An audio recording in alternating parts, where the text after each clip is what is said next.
మీరు అనొచ్చు, కంసలోళ్ళకి ఆయన ఎట్లా దేవుడు అండి? ఆయనే అంటాడు, నేను కంసాలి అగ్ని వంటి వాడిని అని. చాకలోళ్ళకి ఎట్లా దేవుడు అండి? నేను చాకలి సబ్బు వంటి వాడిని అంటాడు. రాజులకి ఎట్లా దేవుడు అండి అంటావా? నేను రాజులకు రాజుని అంటాడు. అయ్యో, బ్రాహ్మణులకి ఎట్లా దేవుడు అండి? యేసుక్రీస్తు ప్రధాన పూజారి, ప్రధాన యాజకుడు. మా కాపులకు దేవుడు కాదండి అని అంటావా?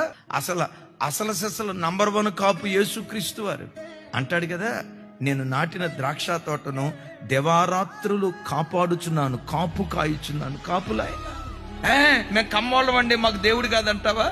ఆయన మాటే కమ్మదనం. మేము మాదిగోళ్ళం అండి, యేసు ప్రభు మా దేవుడు కాదంటావా? దండోర వేసిందే బైబిల్.